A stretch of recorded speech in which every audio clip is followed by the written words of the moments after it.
Lead that hand all the way through, don't stop, okay?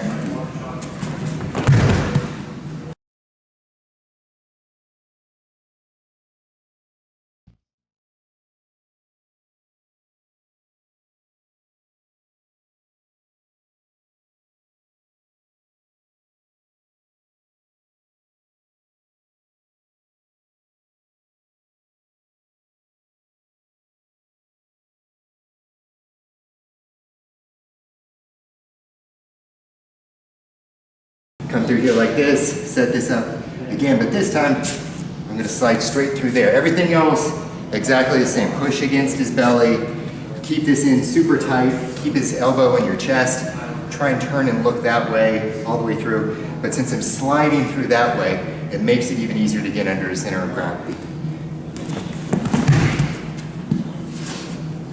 Right, right. This way.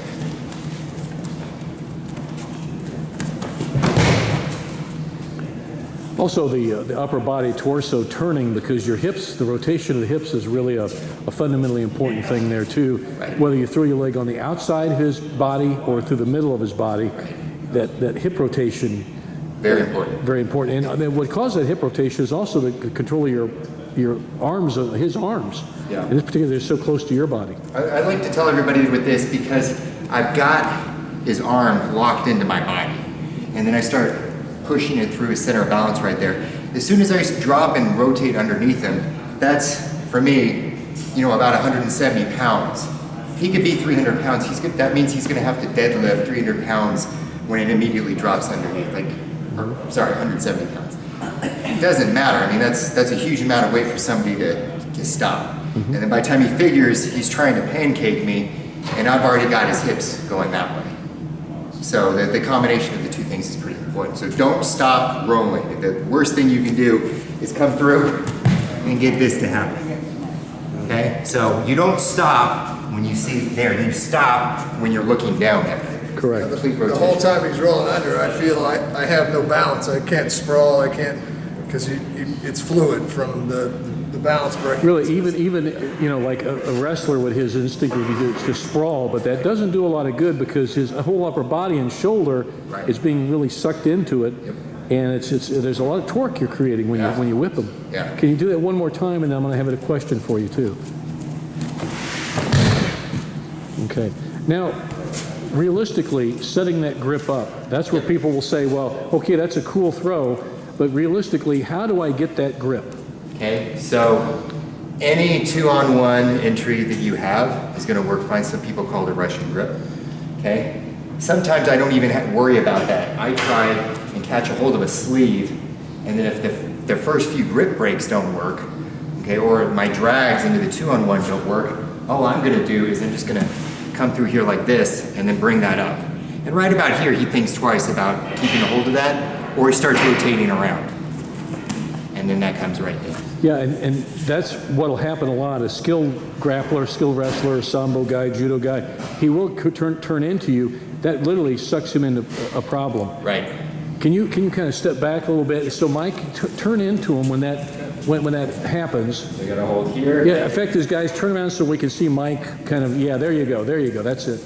Okay, so I'm through here, make a turn catch, That's right, yeah. Okay, now if you're practicing your grip breaks, which all of you should be, boys and girls, he has a hold of that pop free, right? Then you drag across and bring under. Okay, the only difference here is as I pull through, I'm gonna just put my thumb right there and then push back in. Don't get it here and try and do that, okay? Keep your hand right on the bicep and push that back in and then clamp down on it. Yeah, the key thing to point out to everybody is don't get overly fancy on that grip.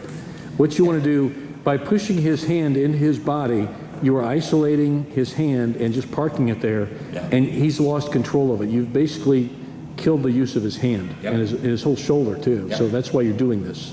You'll find this happens a lot when you're trying to get your longer and your medium range grips to work, and he's not doing it. He's fighting, but he's not counter gripping. He's bringing his elbows in, he's T-Rexing you, and you end up in these fights like this, okay? And there you go, okay? He's got this short T-Rex thing going. He's not letting me break free here like this, but but at the same time, he's not actively engaging by doing anything with it. He just doesn't want me to get a hold of that arm. So you can come around and push that back through. It also might be you have a 2-on-1, you know, whichever variation you prefer, and again, he starts squaring up like that, right? So he turns in to face me, okay? Boom, boom. Right, right, yeah. The idea is to really isolate that arm and use it against him. Yeah, yeah.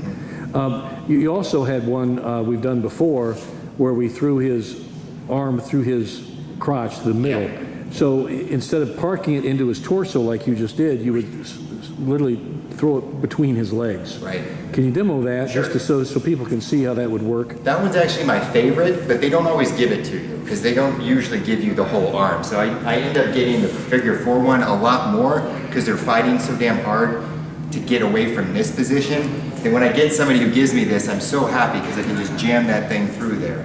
Or even better, if I come here through here like this, then he's dead. Yeah, we've done another video on that where you do that, where you've Right. got that high back grip with your left hand, your right hand drives it through the middle. Yep, but we could do it just as easily from the 2-on-1 here, and I'm gonna slide the leg and the hand through. You can do it just the hand through. I like doing both. It's a little bit, you know, overkill, and I like that, okay? So I'm gonna lead that hand all the way through. Don't stop, okay?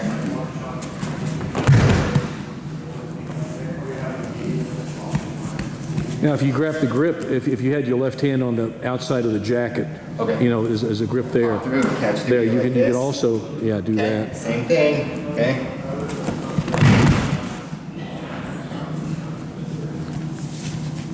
But that is more of an ideal situation, like you say, because a guy who knows how to grip fight, Yeah. he's going to keep his arms bent and in tight.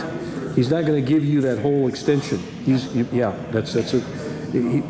to have to fight for that, and that having it real close and compact is how it's going to work. Can you do that one more time, and then we'll let the guys practice? Well, I actually wanted you to do the figure 4 one. Okay. Can you do that one more time, and then we'll practice it? Let me get range here, guys. There we go. Okay. And from a judo terminology, that's a Yoko Wakari. Right. Wouldn't you say, Don? It's Yoko. It's definitely Yoko Wakari movement. But you see this a lot in Sambo, this type of sacrifice movement in Sambo, because it's such a short, compact. There's not a lot of fast moving here. You catch a guy on a fairly slow pace. You know, this is what a real ideal time to catch a guy. This is when he's pretty flat-footed, and he's rather slow-footed, and he's got a fairly wide stance. And you know, another way you could do that is we've shown this before, where you kind of fake that ochi to pop it open and catch him. I was just thinking the same thing. Yeah, can you guys move back a bit so we can get a better light here? Thank you, guys. Okay, so same idea here. I've come through and I've gotten the grip. I might have even had this, and he's just like not giving me this, okay? So what I'm gonna do is I'm gonna pop him back through that way, and then I'm gonna slide through, because now I've completely opened him up, okay? Yeah. And the key to that one, like we do with any of our leg push or step in between, is when you're through here, your foot is coming just behind you, okay? You've got a normal stance.